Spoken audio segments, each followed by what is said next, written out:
Hello and welcome back. हम कर रहे हैं सिस्टरली सिक्स्थ एडिशन। इस बुक का पीडीएफ लिंक मैंने डिस्क्रिप्शन बॉक्स में दे दिया है, वहां से जाके आप पीडीएफ डाउनलोड कर सकते हैं, पढ़ सकते हैं और मेरे साथ आप यहाँ पर नोट्स बनाएंगे। आई होप चैप्टर 1 के नोट्स आपने बनाए होंगे। उसी तरीके से अब हम चैप्टर 2 के नोट्स बनाएंगे और आज हम बात करने वाले हैं न्यूरल इम्पल्स के बारे में। न्यूरल इम्पल्स यानी कि जिसको आप एक्शन पोटेंशियल भी बोलते हैं,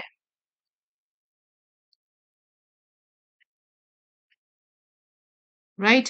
इससे पहले वाला आई होप कि आपने न्यूरॉन का स्ट्रक्चर, बेसिक स्ट्रक्चर जिसमें हमने डिस्कस करा था, वो पार्ट आपने देखा हो, बिकॉज वो आपका बेस बनाने के लिए बहुत ही इंपॉर्टेंट है।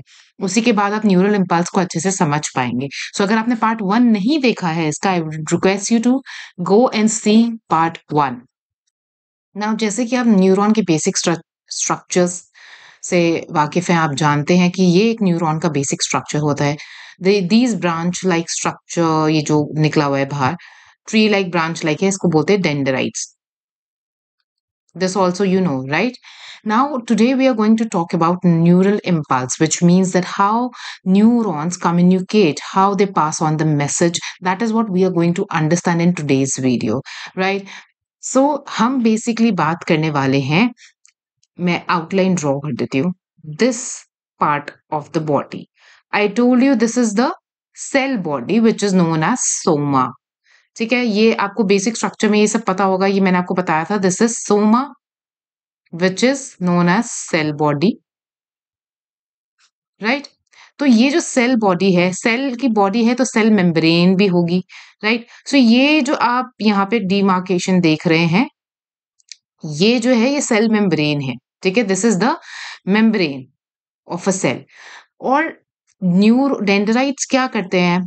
डेंड्राइट्स इंफॉर्मेशन रिसीव करते हैं, मतलब यहाँ से कम्युनिकेशन स्टार्ट होती है, ये यहाँ से इंफॉर्मेशन आती है अंदर की तरफ।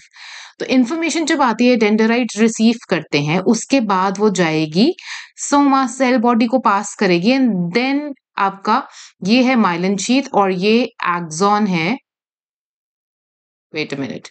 सो एक्सॉन को सबसे पहले वो, फिर बाद में वो जाएगी एक्सॉन पे, राइट। सो डेंड्राइट सबसे पहले रिसीव करेंगे, फिर वो इंफॉर्मेशन पास होगी सोमा से, सेल मेम्ब्रेन से, और उसके बाद वो यहाँ से जाएगी एक्सॉन की तरफ, एंड देन एक्सॉन टर्मिनल्स होते हैं एंड में, जहां से वो आगे फर्दर नेक्स्ट न्यूरॉन के पास जाएगी, राइट।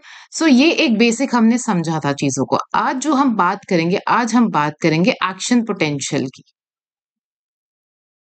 राइट। एक्शन पोटेंशियल क्या होता है? एक्शन पोटेंशियल मतलब this the whole process of communicating one neuron another neuron से कैसे कम्युनिकेट करता है, उस प्रोसेस को एक्शन पोटेंशियल कहते हैं, जो हम समझेंगे, ओके, कि इंफॉर्मेशन आखिरकार कैसे पास ऑन होती है।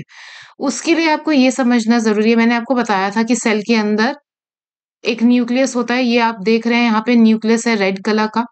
नाउ इसके आसपास जो भी चीजें हैं उससे अभी हमें मतलब नहीं है। माइटोकॉन्ड्रिया है जो पावर हाउस होता है, गोल्जाई बॉडीज है एंड एवरीथिंग। बट जो सेल का अंदर का फ्लूइड है उसको बोलते हैं साइटोप्लाज्म, राइट। सेल के अंदर के फ्लूइड को, और बाहर जो फ्लूइड होता है उसको बोलते हैं extra cellular fluid, right.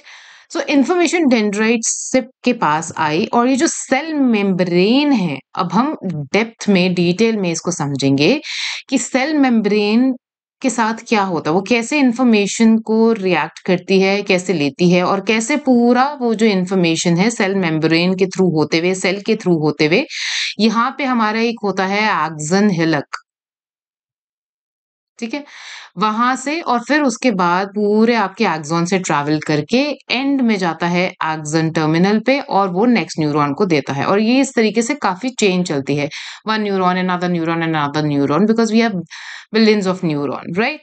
That's how the action comes into action. So action potential यही है, और यही हम समझेंगे आज।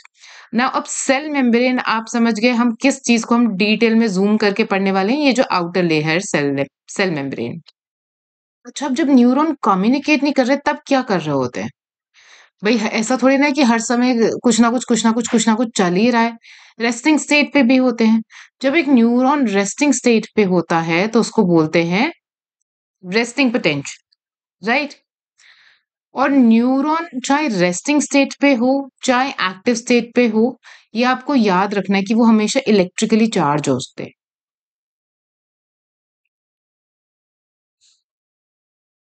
Electrically charged, the always electrically charge.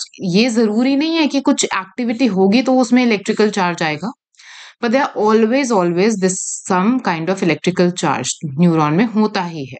Okay,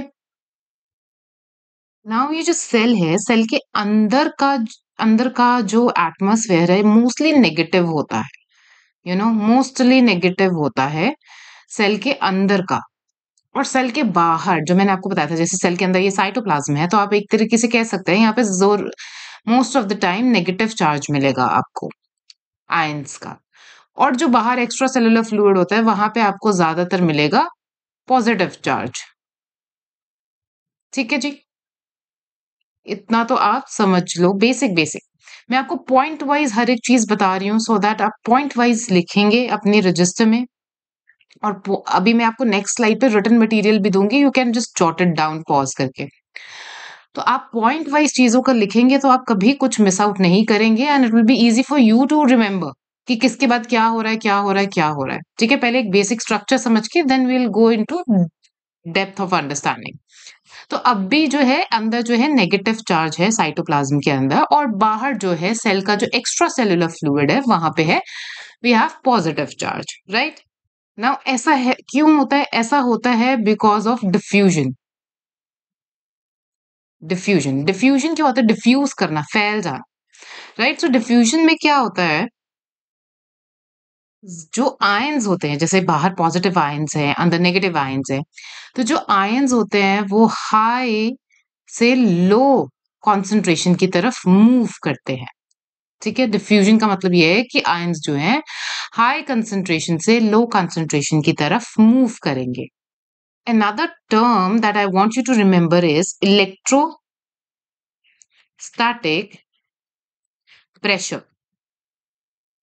अब इलेक्ट्रोस्टैटिक प्रेशर क्या होता है, जैसे हमारा न्यूरॉन अभी रेस्टिंग स्टेज पे है और ऐसे ही जो आयंस अभी रेस्टिंग स्टेज पे हैं, तो ये जो इलेक्ट्रोस्टैटिक प्रेशर है, इसकी वजह से ही एक बैलेंस बना हुआ है इलेक्ट्रिकल चार्जेस का। मतलब बाहर जो पॉजिटिव है और जो अंदर नेगेटिव है वो एक बैलेंस स्टेट बना हुआ है because of electrostatic pressure and diffusion, right.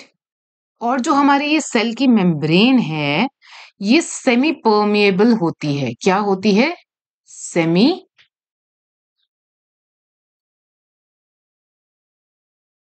Permeable. Semi permeable का मतलब क्या है कि जेली नहीं होती, जैसे एक जेली लाइक स्ट्रक्चर होता है जिसको आसानी से ऐसे, जैसे पानी नहीं होता ऐसे जेली लाइक होता है, उसमें से आसानी से ऐसे बाहर जा सकते हैं आयंस और अंदर आ सकते हैं आयंस। ठीक है, सो अप एंड डाउन ऐसे मूव कर सकते हैं in and out ions because it is semi permeable. तो जेली लाइक होता है हमारे जो सेल में सेल मेम्ब्रेन है। ये एक बेसिक बेसिक सी इंफॉर्मेशन है। ठीक है, आई होप कि इसमें कोई कंफ्यूजन नहीं होगी अभी तक। नाउ सेल मेम्ब्रेन जो है हमारी, इसकी मेम्ब्रेन के सेल मेम्ब्रेन के उसमें सेल मेम्ब्रेन पे ही कुछ गेटेड जो है चैनल्स होते हैं, प्रोटीन चैनल्स जिनको हम बोलते हैं, दे आर प्रोटीन चैनल्स।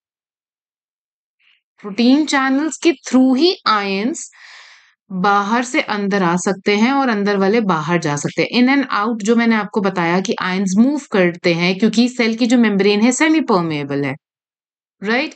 तो वो जो इन एंड आउट मूव करते हैं वो प्रोटीन चैनल्स के थ्रू मूव करते हैं, बट मोस्टली ये चैनल्स गेटेड होते हैं। गेटेड का क्या मतलब है, गेटेड का सिंपली मतलब है कि based on the electric impulse, based on the electric potential of a membrane, ये ओपन या क्लोज होंगे जब हमारे पास कोई इंफॉर्मेशन आएगी डेंड्राइट्स के थ्रू, राइट। अदरवाइज ये गेटेड ही होते हैं, मतलब क्लोज ही होते हैं। बट जब ये ओपन होंगे प्रोटीन चैनल्स तो कुछ आयंस अंदर आ जाते हैं, मूव इन कर जाते हैं, और कुछ मूव आउट कर जाते हैं। और वैसे भी एक बात और आप समझो कि जैसे ये सेमी परमिएबल है हमारी मेम्ब्रेन, तो ज्यादातर क्योंकि मैंने आपको बताया बाहर पॉजिटिव आयंस होते हैं और अंदर नेगेटिव आयंस होते हैं। तो होता क्या है क्योंकि पॉजिटिव और नेगेटिव आपस में अट्रैक्ट करते हैं, तो ये जो सेल मेम्ब्रेन है हमारी उसके क्लोज ही रहते हैं पॉजिटिव आयंस। और ऐसे ही कुछ नेगेटिव आयंस जो है क्लोज क्लोज में ही रहते हैं क्योंकि पॉजिटिव एंड नेगेटिव जो है अट्रैक्ट करते हैं आपस में। बीच में बस हमारी ये सेल की एक मेम्ब्रेन आ जाती है which is also semi permeable. Let's understand how action potential actually happens. Let's draw with me a cell membrane. आप ये सब अपने रजिस्टर में ड्रॉ करेंगे, बनाएंगे, ठीक है? और ये हमारी सेल मेम्ब्रेन है और ये हमारे हैं चैनल गेट्स, ठीक है? Let's make this channel gates. Of course हमारे सेल मेम्ब्रेन में ऐसे गेट्स नहीं बने होते, but for understanding we are drawing them, right? यहाँ पर हमारे पास कुछ होंगे पोटेशियम आयंस, के प्लस, ठीक है? सो पोटेशियम इज, पोटेशियम इज के plus, so I am writing potassium के पॉजिटिव आयंस, राइट? और हमारे पास क्या होगा, और हमारे पास होगा कुछ Na के आयंस, मतलब सोडियम, Na प्लस, मतलब कुछ हमारे पास होंगे सोडियम आयंस, ठीक है? और हमारे पास कुछ होंगे यहाँ पर क्लोरीन के आयंस। क्लोरीन के आयंस जो हैं दे आर नेगेटिव आयंस, ठीक है? This is your cell membrane, ठीक है? नाउ देखो, इतना ड्रॉ करने के बाद I would like you to draw another thing जो कि हम साथ साथ समझेंगे, विच इज दिस ग्राफ। ये ग्राफ क्या कह रहा है, कैसे है, वो हम समझेंगे, बट आई वुड लाइक कि आप ये वीडियो पॉज करें और ये एज इट इज अपनी रजिस्टर में ड्रॉ कर लें, ठीक है? इसको हम समझेंगे अभी थ्रू दैट डायग्राम जो हमने सेल मेम्ब्रेन का ड्रॉ करा है। What is happening, how action potential which is going at this graph, going at the peak is happening. तो होता क्या है कि एक रेस्टिंग स्टेट पे होता है हमारा सेल। रेस्टिंग स्टेट पे मतलब कि अभी कोई स्टिमुलस आया नहीं है, डेंड्राइट्स ने कोई इन्फॉर्मेशन अभी रिसीव नहीं करी है, और उसकी जो पोटेंशियल होती है वो होती है 70 MV, मतलब -70 मिलीवोल्ट्स, ठीक है? और एक थ्रेशोल्ड चाहिए होता है for action potential to happen, that is why it is called all or none phenomena. मतलब कि अगर थ्रेशोल्ड क्रॉस नहीं हुआ, -55 MV मिलीवोल्ट का थ्रेशोल्ड होता है, जो ये आपको दिख रहा है डॉटेड डॉटेड लाइन्स, अगर ये थ्रेशोल्ड क्रॉस नहीं हुआ तो एक्शन पोटेंशियल नहीं होगा, लेकिन अगर क्रॉस हो गया तो एक्शन पोटेंशियल रुकेगा नहीं, फिर वो पूरा होकर ही रहेगा। तो दैट इज व्हाई वी से it is all or none phenomena, right? तो आपको ये दो चीजें समझ आ गई कि रेस्टिंग पोटेंशियल क्या होती है और थ्रेशोल्ड क्या होता है। नाउ थ्रेशोल्ड क्रॉस होने के बाद एक स्टेज आती है जिसको डीपोलराइजेशन बोलते हैं, वो हम समझेंगे अभी। फिर एक्शन पोटेंशियल, जब ये डीपोलराइजेशन पीक पे होती है तब एक्शन पोटेंशियल एक्चुअली होता है, फिर रीपोलराइजेशन की स्टेज आती है, और फिर इतना नीचे चला जाता है थ्रेशोल्ड के भी माइनस में और रेस्टिंग स्टेज के भी माइनस में चला जाता है, जिसको बोलते हैं हम हाइपर पोलराइजेशन। और फिर वापस ये जो आप देख रहे हो ये लाइन फिर वापस आता है रेस्टिंग पोजिशन की स्टेज पे। तो ये एक बेसिक सी आउटलाइन है ग्राफ की, ये आप अपने रजिस्टर में ड्रॉ कर लीजिए। ये सब चीजें हो कैसे रही हैं, कैसे सेल के इनफ्लक्स और डिफ्लक्स से ये ग्राफ बन रहा है, वो हम अभी समझेंगे, ठीक है? इनफ्लक्स का मतलब अंदर आना, डिफ्लक्स का मतलब बाहर जाना। आयंस के इनफ्लक्स और डिफ्लक्स से कैसे ये ग्राफ बन रहा है वो हम समझेंगे, और कैसे एक्शन पोटेंशियल हो रहा है, that is also we gonna understand. First you draw these two diagrams, जो सेल मेम्ब्रेन वाला है और ये वाला है, ठीक है? Now, another thing which I would like you guys to draw in your notebooks is big circles like this, which represents proteins, protein ions. और ये इतने बड़े होते हैं, they are so big that they cannot cross the gate, the ions, ये gated channels, they cannot cross and they cannot go out on the other side, right? And these protein ions are negatively charged, ठीक है? These protein ions are negatively charged. So that is why we say that inside of the protein composition is negative in nature and the outside of the composition of the cell membrane is positive in nature, because they are big ions. They cannot move outside of the cell membrane through gated channels. They cannot move out, so they stay inside only. That is why cell membrane ka inside composition is negative in nature and cell composition outside is positive in nature. And we have just studied at resting potential we have 70 millivolt का charge in, ठीक है। तो अभी ये cell जो है resting stage पे, अभी यहाँ पे कुछ इनफ्लक्स डिफ्लक्स नहीं हो रहा है और -70 मिलीवोल्ट का चार्ज है जो मैंने आपको यहाँ पर दिखाया। -70 मिलीवोल्ट का चार्ज है और रेस्टिंग स्टेज पे है सेल, अभी कुछ नहीं हो रहा है, ठीक है। Now one more thing I would like you to remember is, देखो opposite, this we know that opposite attract, right? Positive and negative attract. So what happen is, in cell membrane, of course cell membrane comes in between.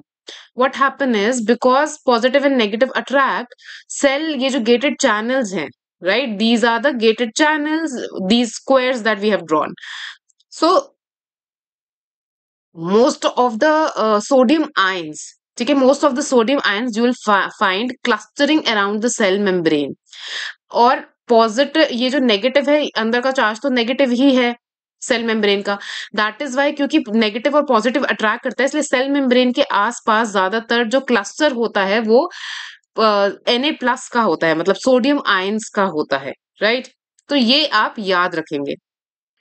Now what happen is, when a stimulus is received, जब dendrites, when dendrites receive information, obviously that information will pass through cell body, and that's how it will go through axon and then to axon terminal, and next neuron dendrite will receive it, right?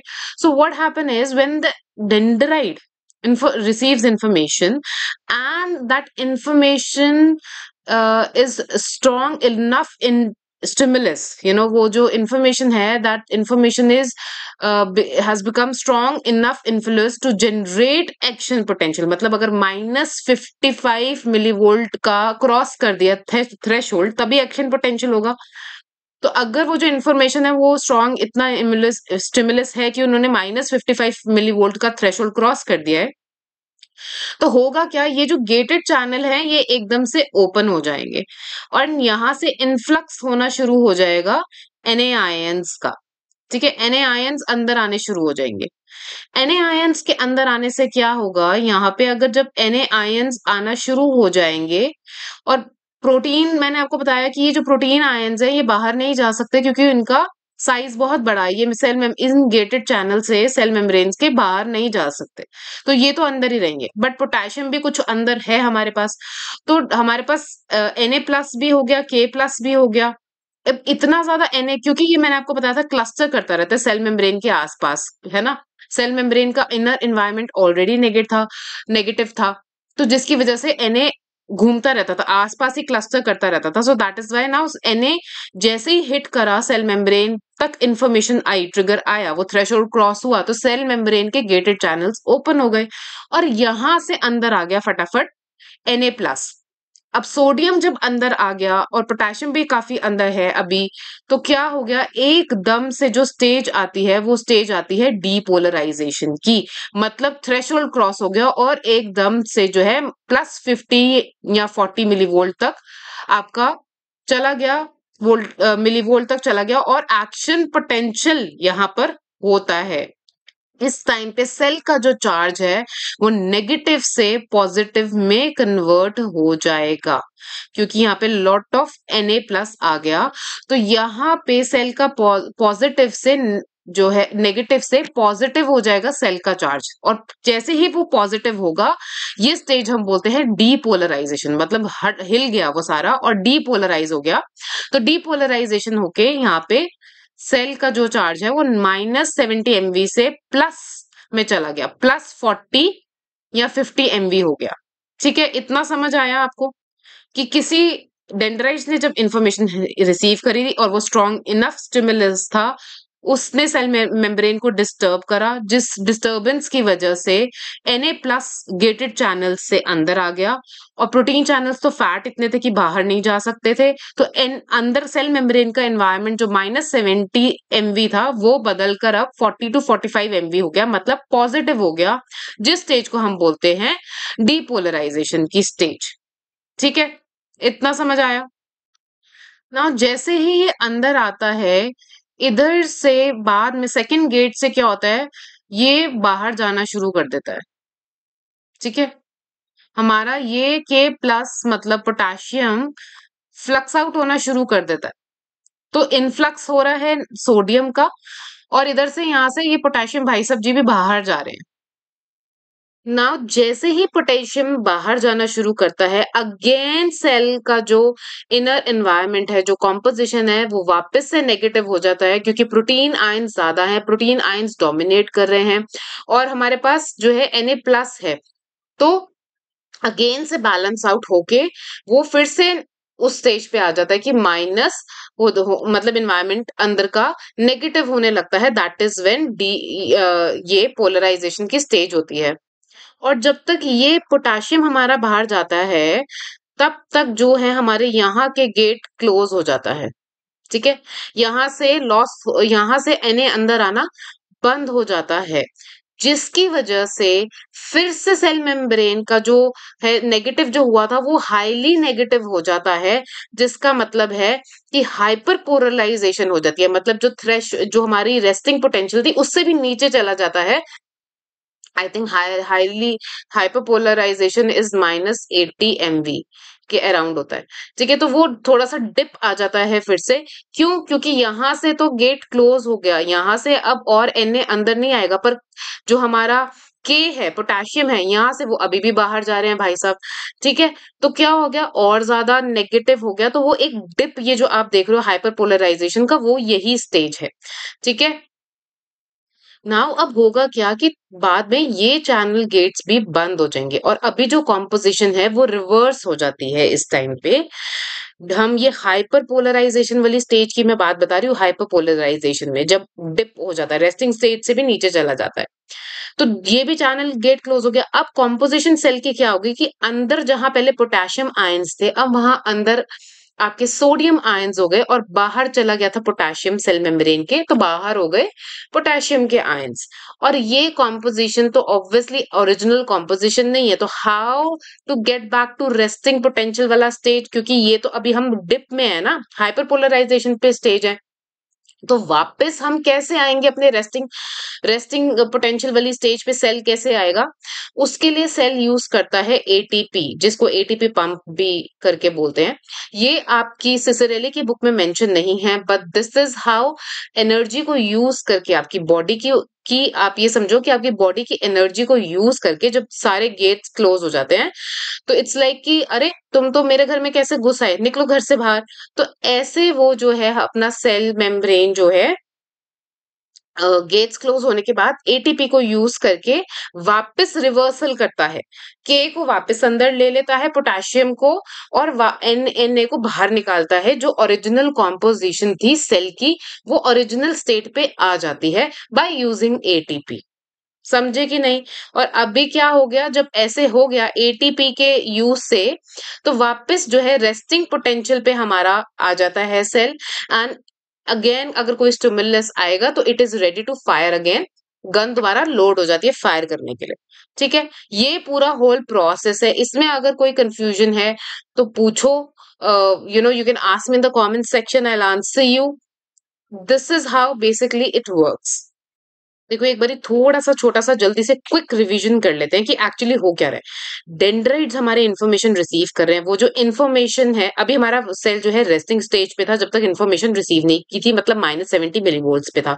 जैसे ही dendrites ने information receive करी और वो strong enough stimulus था कि threshold उसने cross कर दिया, मतलब -55 मिलीवोल्ट के ऊपर चला गया, तो एक्शन पोटेंशियल हो गया। एक्शन पोटेंशियल कैसे हुआ कि वो सेल मेम्ब्रेन पे हिट करी इन्फॉर्मेशन, तो ये जो गेट ओपन हुआ, यहाँ से जो पहले अंदर बाहरी जो क्लस्टर बना के देवर क्लस्टर बना के घूम रहे थे Na+ यानी कि हमारा सोडियम। सोडियम फटाफट से अंदर भाग आता है, ठीक है। अब इससे पहले कि सेकंड गेट तक बात पहुंचे, ठीक है, ये सारा काम वैसे मिली सेकेंड्स का होता है। ये आपको समझाने के लिए गेट 1 गेट 2 बनाया हुआ है।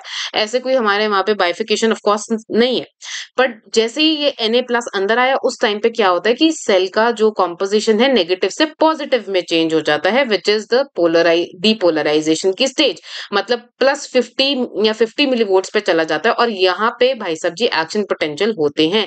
सो बेसिकली एक्शन पोटेंशियल क्या है? ये जो डिफरेंस आ रहा है ना आपके चार्ज में, ये जो आपका सेल की कॉम्पोजिशन अंदर की चेंज हो रही है, that is what is action potential. ये जनरेट हो गया। अब जैसे ही ये इन्फ्लक्स हुआ Na का अंदर, उधर से ये सेकंड मतलब आप ये समझो कि इन्फॉर्मेशन यहाँ पे हिट करी, अभी यहाँ पे यहाँ तक ट्रैवल करते हैं इन्फॉर्मेशन। तो इसके बाद जब ये गेट ओपन हुआ, तो क्या हुआ, सोडियम भाई साहब जी बाहर निकल लिए घूमने के लिए कि मैं भी बाहर जाऊंगा भाई, ठीक है। तो ये बाहर चले जाते हैं, और इनके बाहर जाते ही वापस जो है डिप होने लगता है। मतलब वो जो +40-50 MV तक चला गया था, ये अब रिपोलराइजेशन की स्टेज आने लगती है, मतलब वापस आने लगती है। लेकिन तब तक क्या होता है, Na के गेट फर्स्ट गेट क्लोज हो चुका था, पहला दरवाजा बंद हो चुका होता है, मतलब अब Na और अंदर नहीं आएगा। और क्योंकि प्रोटीन डोमिनेट कर रहा है नेगेटिव चार्ज, तो क्या होता है, कुछ ज्यादा ही नेगेटिव चले जाते हैं, मतलब रेस्टिंग स्टेज से भी नीचे चला जाता है, विच इज -80 मिलीवोल्ट चला जाता है, जिसको हाइपरपोलराइजेशन बोलते हैं। और इसको वापस स्टेज पे लाने के लिए, और क्योंकि ये डीफ्लक्स भी हो रहा होता है, ठीक है, डीफ्लक्स जब हो रहा होता है तो बाकी ऑफ कोर्स बाद में ये गेट भी बंद हो जाता है। जब ये गेट भी बंद हो जाता है, तो रिवर्स कॉम्पोजिशन हो जाती है, Na अंदर रह जाता है और K बाहर चला जाता है। जबकि ओरिजिनल कॉम्पोजिशन सेल की क्या थी कि Na बाहर था और पोटेशियम अंदर था, सोडियम बाहर था। अब क्या होता है कि सेल एटीपी को यूज करके, अपनी बॉडी की एनर्जी को यूज करके, जो जहां था उसको अपनी जगह पे वापस भेज देता है कि चलो तुम निकलो यहाँ से, Na बाहर निकलो, तुम मेरे घर में कैसे घुसे, और K को वापस अंदर बुला लेते हैं कि तुम अंदर आओ, ठीक है, तुम बाहर निकले कैसे। तो ये के वापस अंदर आ जाता है, मतलब पोटेशियम वापस अंदर आ जाता है, और Na जो है वापस अपनी जगह पे चला जाता है, ठीक है। और इस तरीके से सेल जो है हमारा आ जाता है वापस से अपनी रेस्टिंग पोटेंशियल की स्टेज पे आ जाता है। And this is how action potential एक न्यूरॉन का कंप्लीट होता है। फिर वो जब आगे न्यूरॉन को देता है, और ये सब कुछ मिली सेकेंड्स में हो जाता है, सब कुछ इतने फ्रैक्शन। जब आप गर्म चीज को टच करते हो, कितनी झटके से आपका जो हाथ है आप पीछे हटाते हो, कितनी फटक से, कितनी जल्दी से। तो आप ये सोचो कि कितनी जल्दी एक्शन पोटेंशियल हो गया, आपके ब्रेन ने कमांड दे दी कि भाई हाथ पीछे हटा लो, ठीक है। तो ये सब बहुत फास्ट स्पीड पे होता है। बट हमारी अंडरस्टैंडिंग के लिए हम गेट 1 गेट 2 ये खुला ये बंद हुआ ऐसे हम समझ रहे हैं। बट अगर आप इस वीडियो को रीप्ले करके अच्छे से समझ लोगे, तो आपको वंस एंड फॉर ऑल कैसे ये एक्शन पोटेंशियल होता है समझ आ जाएगा। और अगर फिर भी कोई डाउट रह जाए, you can always ask me in the comment section, I will be ready to help you, right. चलो अब मिलते हैं नेक्स्ट टाइम नेक्स्ट वीडियो में। तब हम समझेंगे न्यूरोट्रांसमीटर कैसे ट्रांसफर होते हैं। एक जो एक्शन पोटेंशियल पूरा अब ये होगा पूरा एक्सॉन की लेंथ पे, फिर एक्सॉन टर्मिनल पे जो होते हैं, एक्सॉन टर्मिनल से वो एग्जिट करती है इंफॉर्मेशन, तो वो न्यूरोट्रांसमीटर एक जगह से जब दूसरे डेंड्राइट्स रिसीव करते हैं, वो सब कैसे होता है वो हम नेक्स्ट वीडियो में समझेंगे। अभी पहले इतना समझो, नोट्स बनाओ और इसको बार बार रीप्ले करके देखो और अच्छे से समझो जब तक आपको बिल्कुल क्लियर ना हो जाए, ठीक है। I see you next time, till then take care, keep learning, keep revising, bye. और हाँ, जरूर सॉल्व कर लेना क्वेश्चन जो मैं पोस्ट करूंगी उसमें, कम्युनिटी पोस्ट में, वो भी सॉल्व किया करो। बाय।